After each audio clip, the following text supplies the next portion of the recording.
Espera. Hay algo. Tienes razón.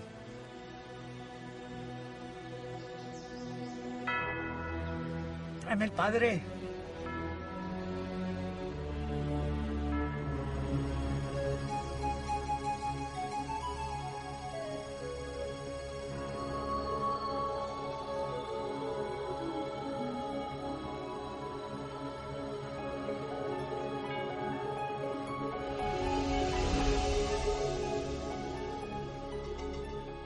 A história é uma dádiva de conhecimento transmitida pelas gerações passadas. Esse conhecimento é mais do que uma simples coleção de fatos arranjados cronologicamente. É uma fonte de esclarecimento que nos ajuda a entender o nosso lugar e propósito no mundo e no universo no qual vivemos. O progresso das pesquisas na história, arqueologia, línguas antigas e antropologia forneceram essas informações que haviam estado desconhecidas por muitos séculos. Isso nos dá uma nova e importante forma de ver o sentido da nossa existência. É natural contar uma história a partir do seu início, mas no caso da nossa própria história, é mais fácil falar do que fazer. Como descobrir as origens da nossa própria existência? Onde ou quando ocorreu o nosso início? Os antigos babilônios nos deixaram um dos mitos mais antigos sobre a origem humana. É um poema épico sobre a criação, escrito por volta do século XII a.C. Chama-se Enuma Elish, que traduzido quer dizer quando no alto.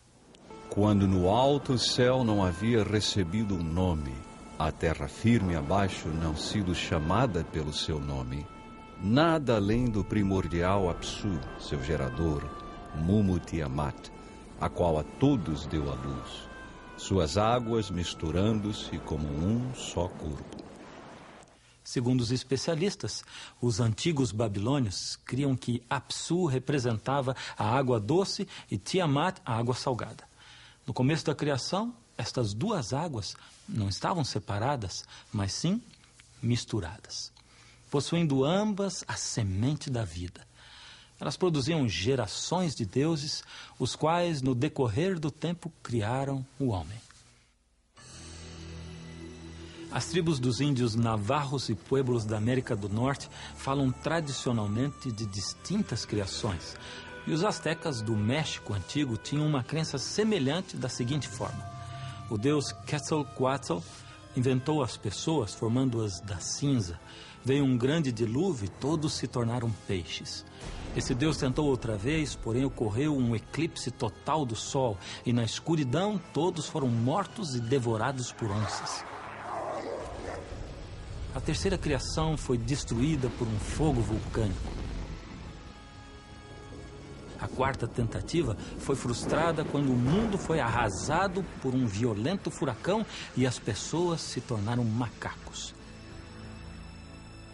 A Terra como a conhecemos é o resultado da quinta criação, mas está condenada a uma destruição por terremoto e fome. Não é um quadro muito animador, não é mesmo? Contudo, esta visão do mundo era real para os astecas. Tudo isso está representado na famosa Pedra Solar, talvez a peça mais importante da civilização asteca. Lavrada no século XV, ela pesa mais de 25 toneladas. É uma evidência substanciosa de como se opinava sobre as origens. Tudo está esculpido nessa pedra, porém, será que representa com exatidão a nossa origem? O renomado escritor suíço Erich von Däniken tem 16 livros de sua autoria. Mas nenhum dos livros que escreveu teve maior impacto do que o seu best-seller de 1968, Eram os Deuses Astronautas, no qual ele oferece uma visão nada convencional do desenvolvimento humano na Terra. Num passado longínquo, uma desconhecida nave espacial descobriu o nosso planeta. Os seus tripulantes logo descobriram que a Terra tinha todas as condições para o desenvolvimento de uma vida inteligente. Obviamente, o homem daquela época não era o Homo sapiens, mas alguém diferente. Segundo os antigos, os cosmonautas fertilizaram algumas fêmeas dessa espécie, as fizeram cair num sono profundo e foram embora. Milhares de anos depois, os viajantes do espaço voltaram. Repetiram o experimento da fecundação várias vezes até que finalmente formaram uma criatura suficientemente inteligente para receber as regras da sociedade. A Bíblia e o Alcorão são a base para os ensinos tradicionais judaico-cristãos e islâmicos sobre a nossa origem. Ambos assinalam um Criador fora dos limites do espaço e tempo. Ambos apresentam um ser todo-poderoso que está acima e além das leis naturais que governam o nosso universo físico. Ambos ensinam que esse Deus Criador empregou seu poder sobrenatural para criar tudo conforme o seu divino propósito. A Bíblia contém o seguinte resumo da criação. Pela palavra do Senhor foram feitos os céus, e todo o exército deles pelo espírito da sua boca. Porque falou e tudo se fez, mandou e logo tudo apareceu. O Alcorão, livro sagrado do islamismo, compartilha a visão bíblica da criação.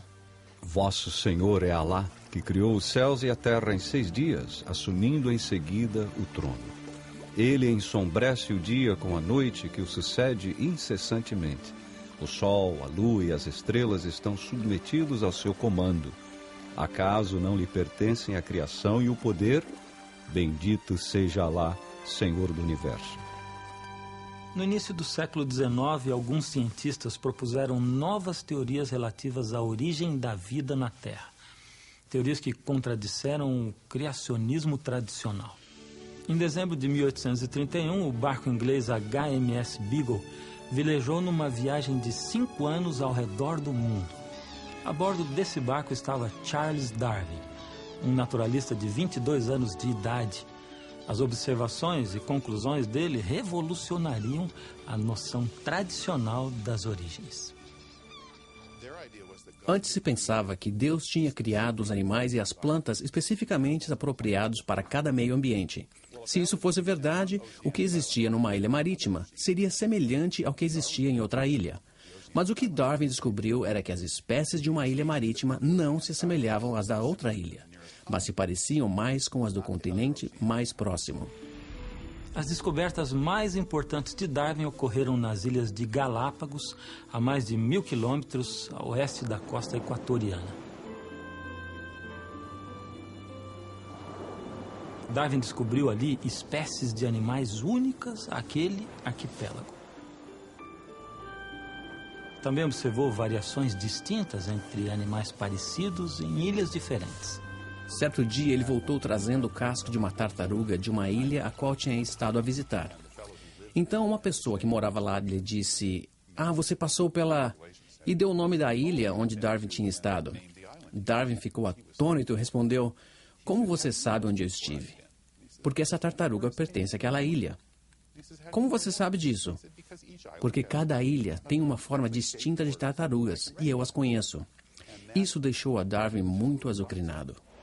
As observações de Darwin resultaram na formulação da teoria da seleção natural e na publicação do seu livro A Origem das Espécies em 1859.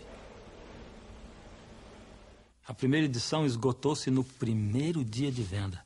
Seguiram-se mais 5 edições revisadas. Melhor conhecido como o livro que sacudiu o mundo, ajudou a formular o pensamento científico moderno sobre a nossa origem. Hoje, a ciência é definida primeiramente como um processo materialista. Isso é uma homenagem a Darwin, pois seu legado foi essencialmente a ideia de que nós escapamos de Deus. Usando as teorias da evolução de Darwin como ponto de partida, os cientistas e os filósofos tiraram suas próprias conclusões a respeito das origens. Hoje existem muitas variações da tese de Darwin. Entre os cientistas evolucionistas, a teoria da grande explosão, o Big Bang, tem sido amplamente aceita como o começo da história do universo que conhecemos hoje. Essa teoria diz que toda a matéria que agora existe no universo derivou-se de uma massa de partículas subatômicas altamente aquecidas e comprimidas que explodiram há 10 ou 15 bilhões de anos. Essa tremenda explosão de energia criativa teria colocado o universo em movimento, originando as galáxias, estrelas, planetas e, finalmente, toda a forma de vida e matéria no universo. Da maneira que explicam os cientistas, o Big Bang não somente é realmente o universo inteiro, mas é o próprio espaço que se está expandindo e criando novo espaço no decorrer do tempo. Se pudéssemos observar o universo a partir de um ponto fora do mesmo, de uma dimensão externa, poderia nos parecer que uma tremenda explosão está ocorrendo a partir de um ponto único. A teoria da evolução afirma que a vida na Terra evoluiu durante longo tempo, a partir de organismos simples, unicelulares, até se converterem em organismos complexos, meramente por casualidade e por um processo tipo tiro no escuro. Foi a esse processo que Charles Darwin chamou de seleção natural. Ele disse essencialmente que houve 4 passos.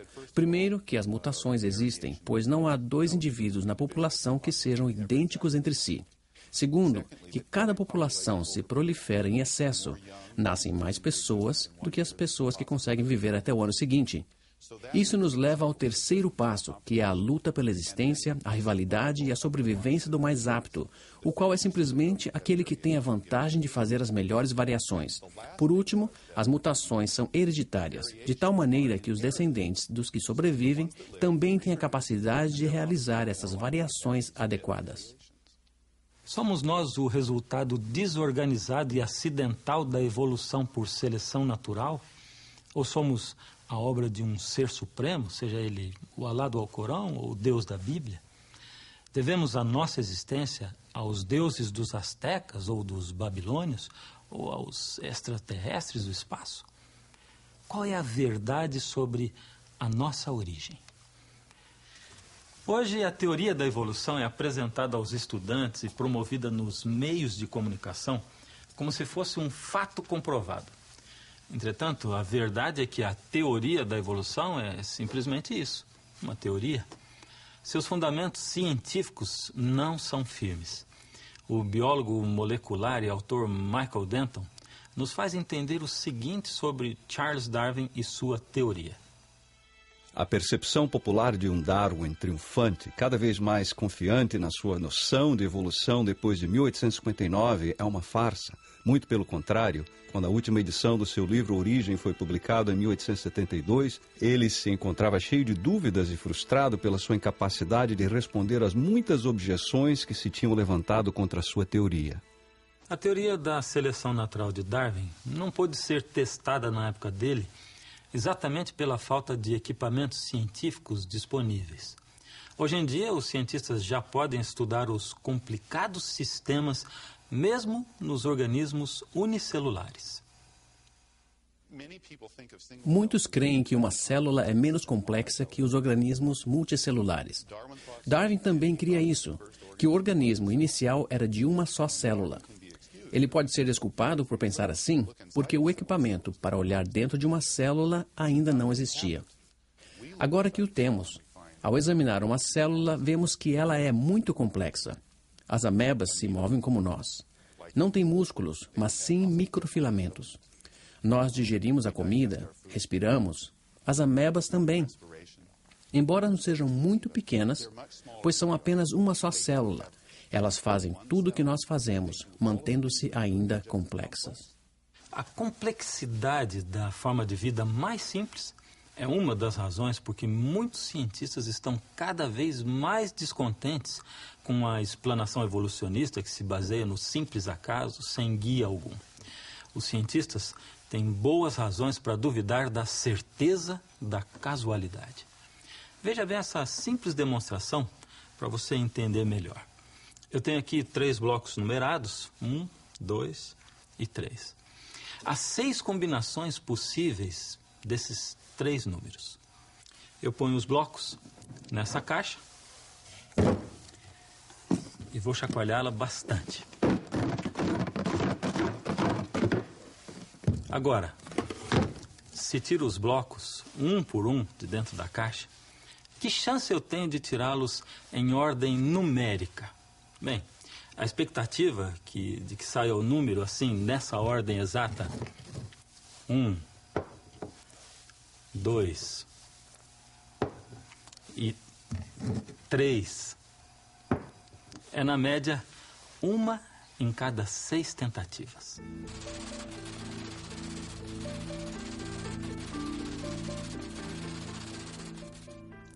Agora eu tenho aqui mais 2 blocos, os números 4 e 5. Se eu ajuntá-los com os outros 3 números dentro da caixa e chacoalhar de novo, eu tenho agora 120 combinações possíveis. Segundo a lei da média, a expectativa de tirar da caixa esses números na ordem numérica, exatamente assim, 1, 2, 3, 4, 5, é de apenas uma vez em cada 120 tentativas. Agora veja só, eu tenho aqui mais 5 blocos numerados dessa vez de 6 a 10. Se os ajunta aos demais blocos, agora a possibilidade de tirar os 10 blocos em ordem numérica é uma vez em cada 3 milhões e meio de tentativas. Mas vamos expandir um pouco mais esse quadro.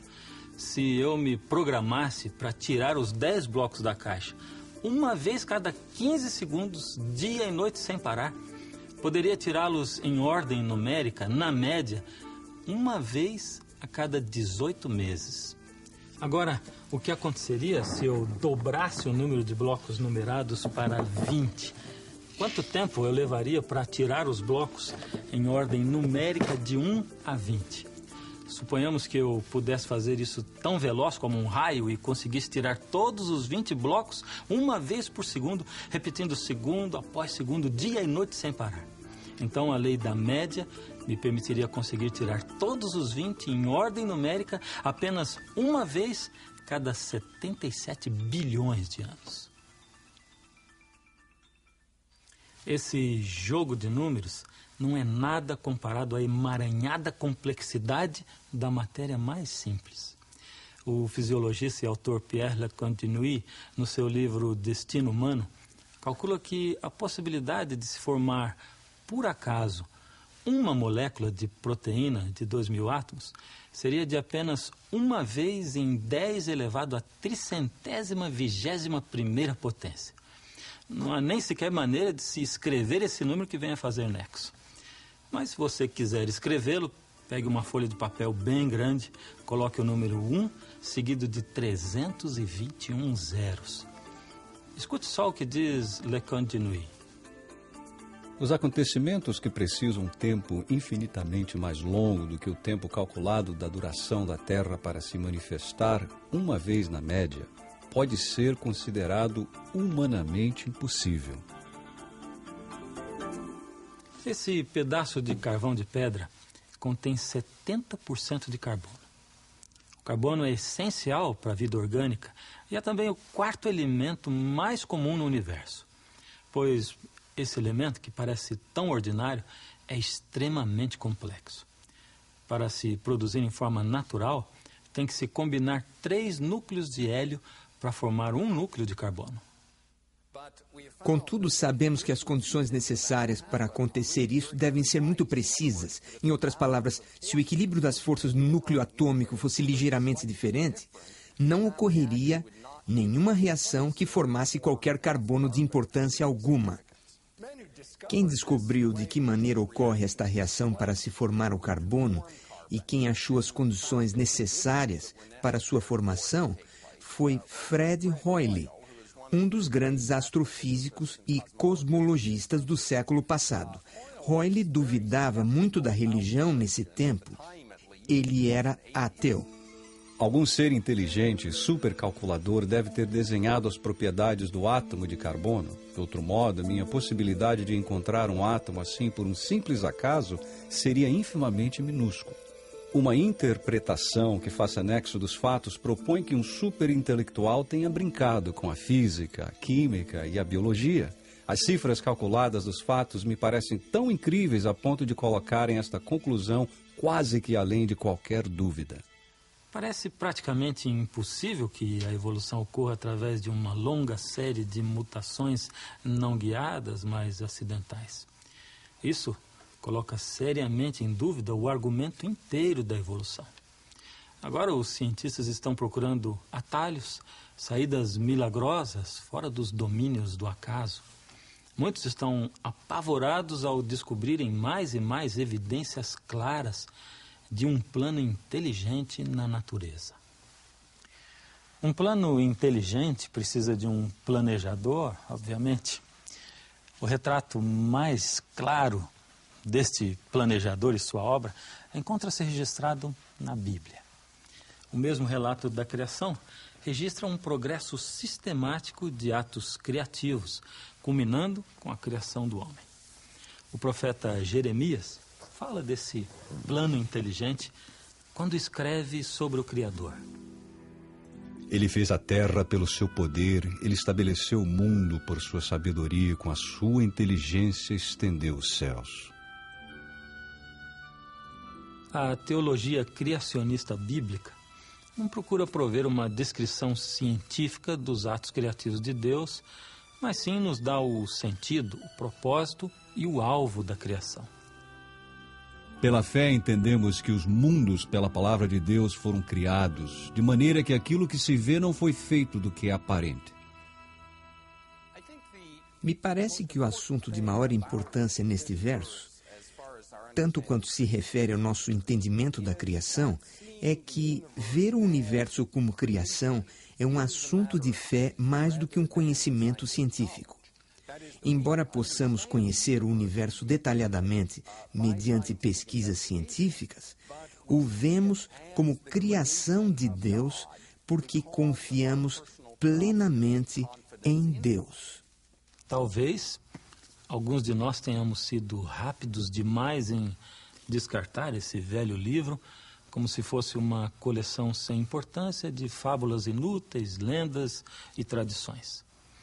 O valor dele vai mais além do escopo científico. Contém conceitos que não se podem analisar no laboratório. Ele trata de perguntas que a ciência não pode responder. A ciência pode falar sobre como funciona o universo, como ocorrem as coisas dentro do mesmo, porém não pode explicar por que existem as coisas. Ou seja, não pode explicar a questão fundamental da existência.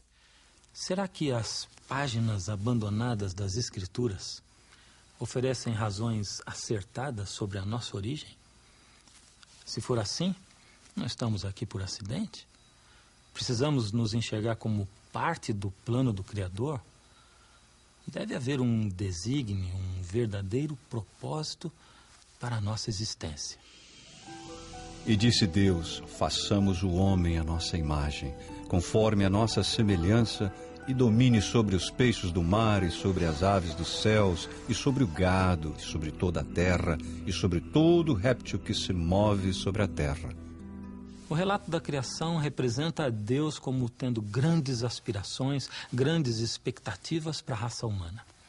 O homem foi criado à imagem do seu feitor.